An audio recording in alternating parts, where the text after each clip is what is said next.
Hola, mi nombre es Adriana Ochoa, soy matrimonio misionero Verdun Day y me alegra profundamente que poder compartir el día de hoy cómo en medio de esta situación en la que estamos de pandemia, una pregunta que me gustaría hacerles y que agradezco mucho la invitación a poder compartir con todos ustedes.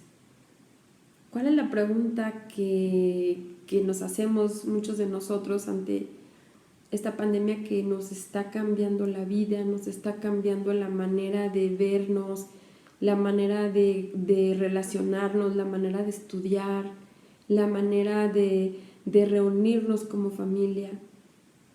Muchas de las preguntas están sin respuesta y muchas veces lo que nos invade es el miedo, porque todo cambia.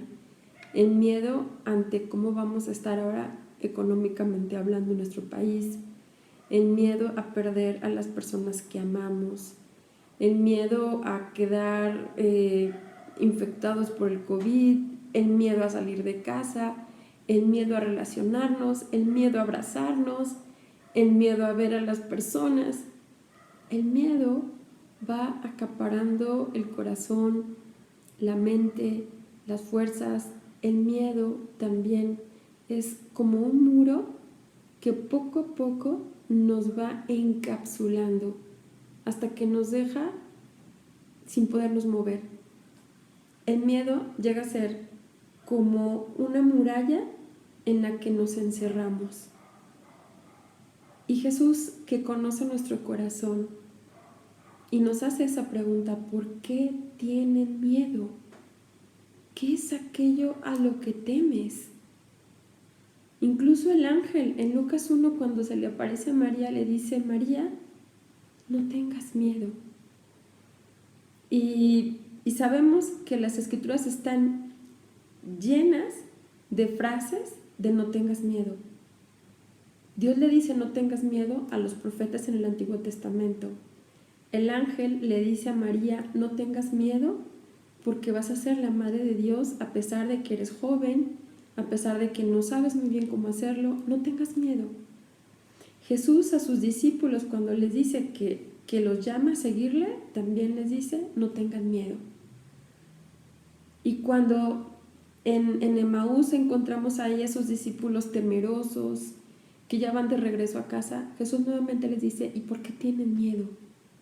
¿Que no han comprendido todavía las Escrituras? Y esto quisiera decirte hoy: ¿por qué tienes miedo? Esta pandemia te está encapsulando la vida. Esta pandemia te está quitando la oportunidad de amar, de relacionarte. Hay un abismo grandísimo entre ver las cosas con la mirada humana y ver las cosas desde la mirada de Dios. Y a esa virtud que nos permite ver las cosas desde la mirada de Dios se le llama esperanza. El mundo nos ha robado la esperanza. Ya no podemos hacer planes de futuro. Ya no sabemos si vamos el próximo año a reunirnos en familia. En estos días mis hermanos me preguntaban: ¿vas a venir en Navidad? Porque mi familia es de otro lugar diferente al que yo estoy ahora. Yo les decía: es que no lo sé. ¿Y vas a estar en Año Nuevo? Es que no lo sé.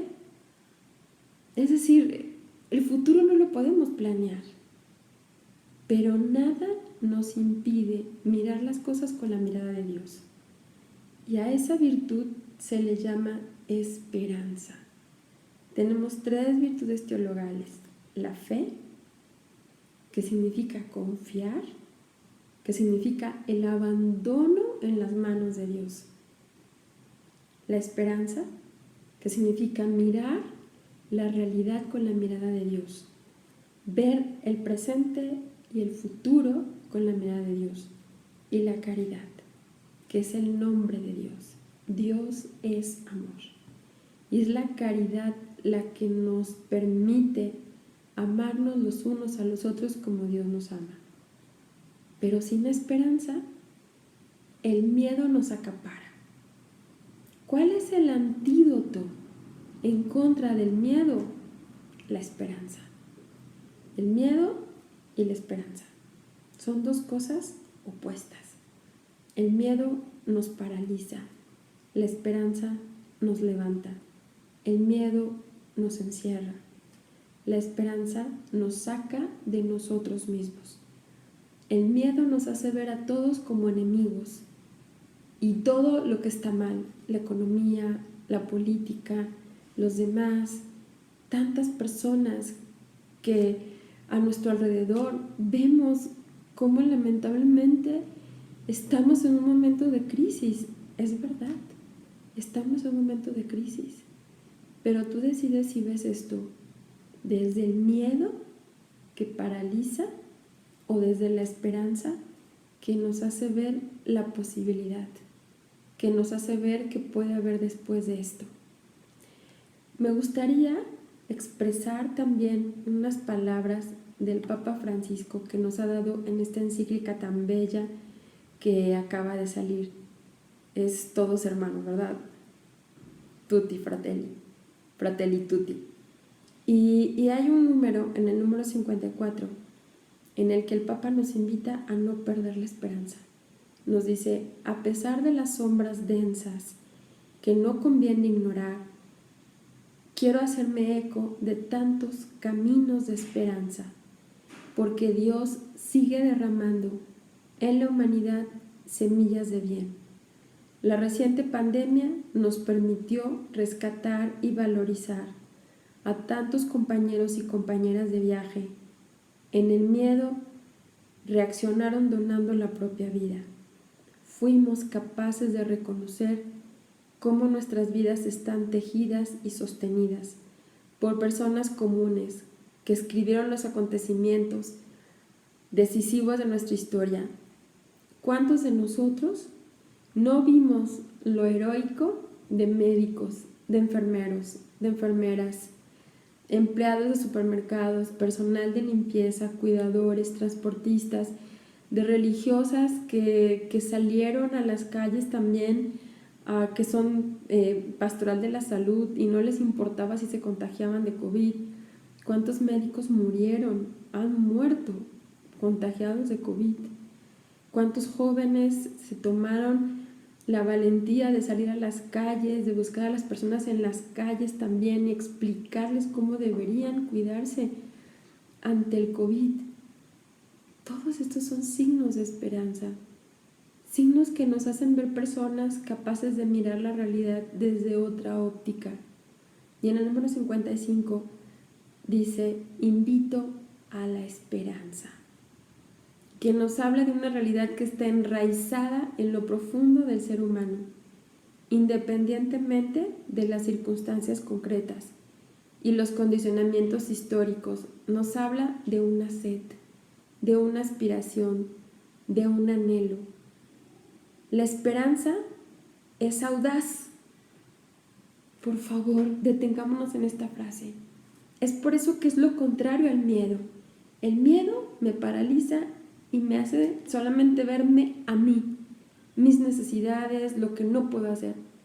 La esperanza nos da audacia, creatividad, amor, libertad, nos da otra manera de ver las cosas, nos hace salir de nuestra comodidad y de nuestras pequeñas seguridades, y dice, para abrirse a grandes ideales que hacen la vida más bella y digna. Es decir, hoy me gustaría decirte a ti que todos aquellos que seguimos a Jesús estamos llamados a ser esas semillas de esperanza en medio del mundo. ¿Sí? Tu vida, la mía, tu familia, mi familia, nos hemos convertido ahora en semillas de esperanza. Ahora están los templos vacíos, es verdad, y es doloroso. Pero las iglesias domésticas, que son nuestros hogares, se han convertido ahora en los templos. Poner en la sala el televisor para poder estar todos juntos en la Eucaristía, o escuchar el evangelio predicado por algún sacerdote que ahora en YouTube ya nos hizo favor de predicar la homilía, o poder ver formaciones, cursos en línea que antes era inimaginable. Probablemente las iglesias están vacías, pero nuestros hogares se han convertido en iglesias domésticas. Esta es la mirada de esperanza. La mirada de miedo nos hace ver a aquellos que han fallecido, pero la mirada de esperanza nos hace ver a aquellos que han donado su vida para poder crear un ambiente de fe, de confianza. Y también me gustaría expresar que cuando Dios habla al pueblo de Israel de tener esperanza, no se lo está diciendo en un momento donde no haya dificultades. Incluso hay una cita que me gustaría compartir con ustedes hoy. Está en el capítulo 29 del libro de Jeremías. El pueblo se encuentra en un momento de esclavitud. El pueblo se encuentra en un momento de soledad, de quejas, de tristeza. Y Dios se acerca a ellos y les dice una promesa. Yo sé muy bien lo que haré por ustedes. Les quiero dar paz y no desgracia, y un futuro lleno de esperanza. Cuando me invoquen, ustedes me encontrarán. Yo los escucharé, siempre que me imploren con todo su corazón. Esta es la virtud de la esperanza. La virtud de la esperanza es la que yo le llamo muchas veces así a la virtud de la esperanza. Para mí, la virtud de la esperanza es la llave del corazón. Lo que permite que nuestro corazón salga del miedo, del egoísmo, de la comodidad, es la esperanza. Sin esperanza no podríamos avanzar. La esperanza es como la gasolina del coche. La esperanza es lo que hace que un matrimonio vuelva a querer perdonar. La esperanza es lo que hace que una esposa, aunque se sienta cansada, defraudada, a lo mejor criticada por sus propios hijos, tenga la sed de seguirse entregando. No por lo que en ese momento ve, sino por lo que ella en su corazón anhela. La esperanza es la que hace que tú, como padre de familia, sigas trabajando por tus hijos, aunque en ningún momento tus hijos te digan gracias. La esperanza es lo que hace que un sacerdote siga celebrando la Eucaristía online, aunque no haya nadie en el templo. La esperanza es la que hace que sigas anhelando profundamente esos momentos de estar frente a Jesús Eucaristía, aunque ahora no lo puedas ni siquiera recibir de manera presencial. La esperanza es la que hace que un joven pueda anhelar servir al Señor y quererle consagrar su vida como sacerdote, como religiosa o como laico comprometido, aun en momentos donde su vocación puede ser criticada o puesta en cuestionamiento. La esperanza es la que hace que un profesionista no trabaje por dinero y que por todo, por encima de todo, quiera vivir los valores, la congruencia, la honradez.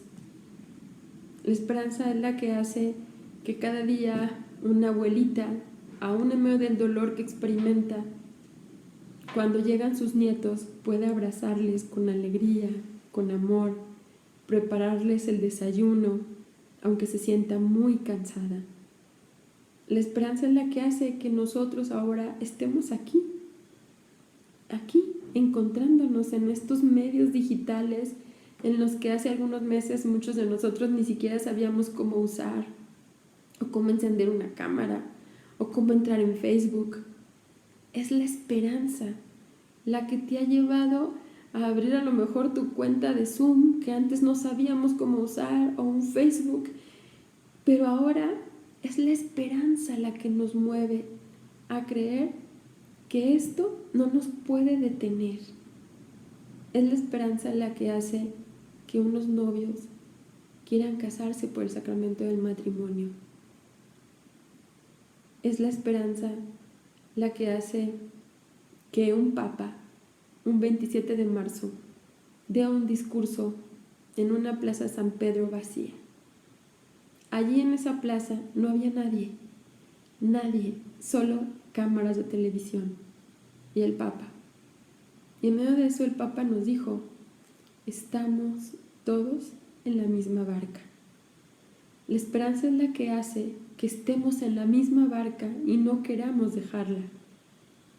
La esperanza es la que hace que aunque escuchemos tantas cosas en contra de la Iglesia Católica, queramos seguir comprometiéndonos, siendo iglesia, haciendo iglesia. La esperanza es la que hace que miremos de frente y que en medio de esa barca que es tan frágil y donde las olas son tan fuertes, el miedo hace pensar que esto se puede hundir, pero la esperanza es la que hace que miremos y que observemos hacia adelante, hacia lo que viene. Y no de manera utópica o simplemente soñadora, sino como decía un santo, San Juan Bosco, con los pies en la tierra y la mirada en el cielo. Así es como debe vivir un creyente, porque un creyente es un profeta de esperanza. A mí me gustaría compartirles que en este tiempo de pandemia han muerto personas muy cercanas. Una amiga muy cercana falleció. Y en un momento muy triste también de poderle pedir al Señor por esta persona a la que pues quiero mucho y estará seguro en el cielo. Es una mujer muy misionera y evangelizadora, siempre buscando llevar la palabra a los niños, y falleció por COVID. Y en ese momento, cuando yo me encontraba pues en un momento de oración, pidiendo al Señor la paz y en la aceptación ante la pérdida de mi amiga Lulú, miraba ese ejemplo de la barca, miraba esa cita de la barca en la que el Papa nos expresaba, ¿no?, que las olas pueden estar muy altas, pero la barca está, y que quien está en la barca es Cristo. Y en ese momento en mi oración comprendí que Jesús me invitaba a mirar la barca y me decía, en mi oración entendía: Adriana, la barca es frágil, tu vida es frágil, tu familia es frágil, tu comunidad es frágil, la iglesia es frágil, pero lo que da fuerza y esperanza es que soy yo el que está en esa barca, el que conduce esa barca, el que conduce tu vida, tu familia, tu comunidad, tu iglesia. Y me invitaba a mirar al horizonte. Y me acuerdo que en ese momento tuve una imagen, una composición del lugar, donde veía esa barca en mi corazón, la veía y observaba a Cristo diciéndonos: mira de frente, mira de frente. La esperanza te hace seguir luchando a pesar de que tú te sientas indigno, a pesar de que veas que a tu alrededor la gente no está muerta de miedo. Y por eso me gustaría terminar en este momento compartiendo esta cita que está en Ezequiel 37. Dios invita al profeta Ezequiel a mirar con esperanza, aún en medio de un valle de huesos secos. El profeta Ezequiel narra en el capítulo 37: la mano de Yahvé se puso sobre mí y me invitó a salir por medio de su espíritu. ¿Quién es el que nos hace capaces de vivir con esperanza? Es el Espíritu Santo. Porque la esperanza es un don, pero es una tarea. Si no la ejercito cada día, el miedo me aplasta. El único antídoto contra el miedo es el Espíritu Santo, porque Él es el que nos permite ejercitarnos en la virtud de la esperanza y en la virtud de la caridad. Y entonces dice que Dios le pidió al profeta que saliera y que recorriera un valle. Y en ese valle lo único que el profeta observó fueron huesos secos. Huesos secos. Y entonces ahí, pues, Dios le pide al profeta y le dice: ¿qué es lo que observas? Y el profeta dice: es que Dice, Señor, hay huesos esparcidos por todas partes. Y Dios le hace una pregunta muy interesante. Hijo de hombre, ¿podrán revivir estos huesos? Y el profeta le contestó, Señor, tú lo sabes todo. Y la invitación de Dios fue, profetiza, no te calles, no te calles. Un profeta de esperanza es alguien que contagia vida, a veces con palabras, a veces con hechos, a veces simplemente con una sonrisa, a veces simplemente no rindiéndote, no dándote por vencido, siguiendo, caminando. Hay momentos para mí en esta pandemia que han sido muy dolorosos. Incluso a mi esposo también lo tuve con COVID. Y en uno de esos momentos, cuando lo veía más mal y la fiebre no bajaba, a quien acudí fue a María. Y María me hizo saber que ella es la mujer de la esperanza. Yo no sé en este momento cómo te encuentras. Quizá algunos sin trabajo, algunos han muerto tus familiares o personas muy cercanas. Quizá en medio de un momento de incertidumbre. Pero María, nuestra madre, se pone delante y simplemente nos hace una pregunta. ¿No estoy yo aquí que soy tu madre? ¿No estás bajo mi sombra? ¿No soy yo acaso tu salud? ¿No estás en el cruce de mis brazos? Y recuerdo que en ese momento, cuando veía a mi esposo, pues que la fiebre no le bajaba, tuve que ir al hospital para ver en qué, por si venía una emergencia, en qué puerta tenía que ingresarlo o en dónde tenía que preguntar si es que se me ponía muy mal porque lo teníamos en casa. Y yo recuerdo que cuando llegué al hospital ni siquiera entré, me senté en la banqueta, vi el lugar, a tantas personas que estaban ahí y empecé a llorar. Y empecé a implorarle a María, lléname de esperanza, enséñame a ver este momento con tu mirada. Quiero ver esta situación con esperanza. Quiero seguir luchando. Y entonces llamé a la doctora que me estaba asesorando y la doctora me dijo una palabra muy importante. Me dice, Adriana, lo mejor que le puedes dar a tu esposo son palabras de aliento.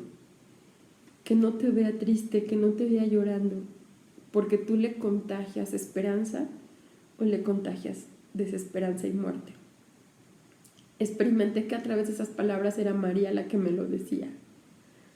Adriana, yo soy la madre de la esperanza y quiero llenarte de esperanza para que así, de esa misma manera, pueda llegar. Ese día yo llegué, regresé a casa, mi esposo pues se encontraba bastante mal y él mismo ya me estaba pidiendo que quizá convendría valorar el internarlo en el hospital.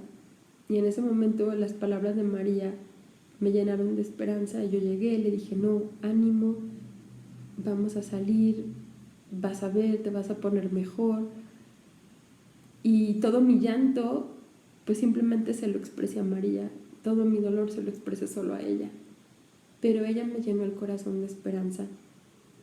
A los 2 días mi esposo se empezó a mejorar y poco a poco me di cuenta que la esperanza se contagia.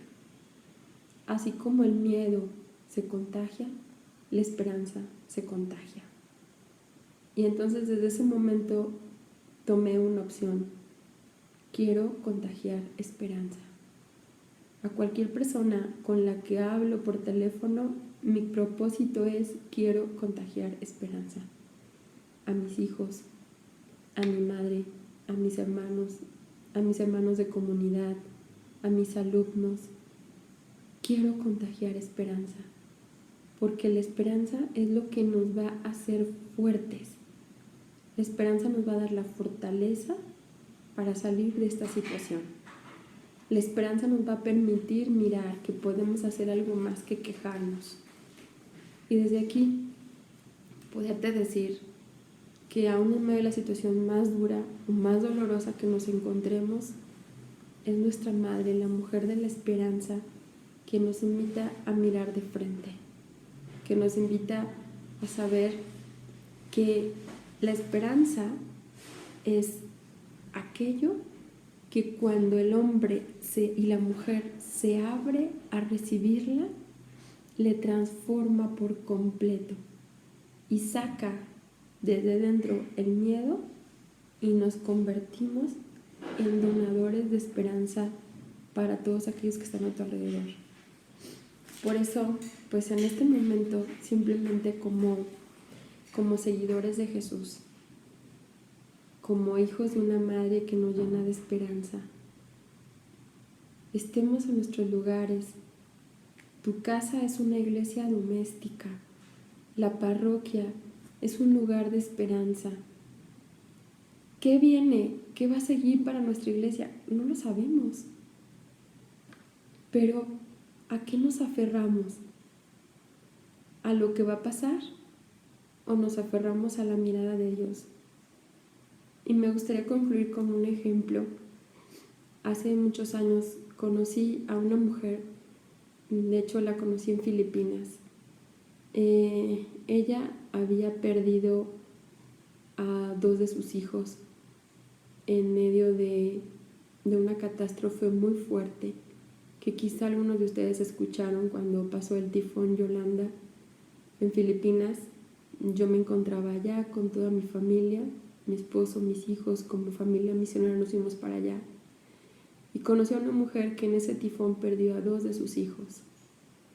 Cuando yo la conocí y supe el dolor que esta mujer había vivido después de la pérdida de sus 2 hijos, a mí me hablaron de esa mujer como una mujer de Dios.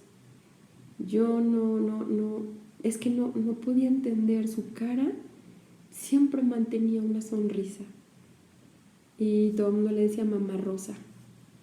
Y cuando me acerqué a ella y yo le pregunté, Mamá Rosa, ¿qué te da la fortaleza? Porque además ella, después de la muerte de sus hijos, se dedicó a ayudar a muchas madres de familia que perdían a sus hijos en diferentes situaciones, ya sea también por enfermedades o por el mismo tifón que pasó, o después hubo un terremoto y hubo muchas muertes en Filipinas en un tiempo corto.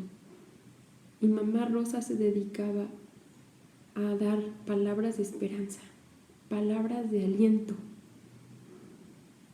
Tú cuando la veías pensabas que ella no tenía problemas, que no había vivido nada malo y por eso era una mujer de un rostro alegre.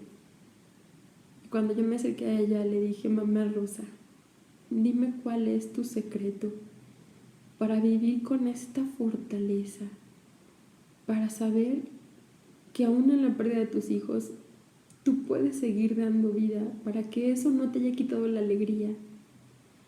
Y la respuesta de esa mujer, que había sufrido mucho porque había perdido a un esposo cuando era muy joven, después a sus hijos, y sin embargo ella seguía dando vida. Y ella simplemente me miró y solo me abrazó. Y de su delantal sacó una foto con la imagen de la Virgen al pie de la cruz. Y ella me dijo, este es mi secreto. Mi secreto es que cuando yo tengo deseos de quejarme, de ver solo lo negativo, ver a María al pie de la cruz me hace descubrir dónde está la fortaleza, dónde está el amor. Es ella, es María. Es María mi secreto. Así me lo dijo Mamá Rosa, es María al pie de la cruz. Porque cuando María estaba al pie de la cruz, a pesar de que miraba a su hijo morir, en su corazón guardaba las promesas de Dios. Tu hijo será grande y será llamado Hijo de Dios. Y en ese momento María dijo, hágase. El hágase de María en la cruz fue todavía más profundo que el hágase de María en la Anunciación. Y si nosotros somos personas de esperanza, a pesar de que veamos todas las situaciones de muerte que están a nuestro alrededor, no olvidemos que el verdadero hágase, que el verdadero sí Señor cuenta conmigo, no se da en los momentos felices como en la Anunciación, porque ahí todos podemos decir, sí Señor, aquí estoy, cuenta conmigo. Cuando todo va bien, claro Señor, aquí estoy, cuenta conmigo, yo te seguiré a donde quiera que vayas. No, el verdadero cuenta conmigo se da en la cruz. Se da en la cruz. Que a pesar de ver morir al Hijo, María nunca perdió en su corazón la fortaleza y la esperanza de que Él resucitaría, de que detrás de la muerte viene la resurrección. Y es por eso que nosotros somos personas de esperanza, porque sabemos que la muerte no tiene la última palabra, que todo este dolor que estamos viviendo ahora no tiene la última palabra, que una pandemia para algunos puede ser motivo de miedo, para otros con esperanza puede ser un motivo para buscar a Dios con mayor profundidad, con mayor sed. Incluso esta pandemia ha acercado a mucha gente a Dios. La pandemia puede ser una oportunidad, no una desgracia. Una oportunidad para poder sentirnos más hermanos unos con otros. Una oportunidad para ser más solidarios. Una oportunidad para entender mejor a los que sufren. Una oportunidad para desprendernos de nuestras seguridades y poder compartir nuestras riquezas, nuestro dinero, nuestra comida con el hermano. Entonces, ¿dónde está el secreto de la esperanza? En poder ver a María al pie de la cruz y ver en ella una mujer que sabe que la muerte de su hijo no era la última palabra, porque detrás de la muerte viene la resurrección. Detrás del dolor viene la vida. Detrás del momento tan doloroso que estás viviendo ahora, tú podrás convertirte ahora en profeta de esperanza y poder decir a la gente, aún el COVID no me quitó la vida, no me quitó la alegría, no me quitó la capacidad para ver a los que tengo a mi alrededor. Entonces, pues hoy, junto con María, pidámosle a María esperanza. Pidámosle a ella, mujer de fe, mujer de esperanza, que nos permita a nosotros también convertirnos en esos profetas de esperanza en medio de este momento inigualable como el que estamos viviendo. Solo ella con su sí podrá decirnos cómo será esto, cómo vivir esto de la mano de nuestra Madre. Un abrazo muy fuerte, dejando que la esperanza inunde tu mente, tu corazón, tu vida y tu familia. Dios les bendiga a todos. Gracias.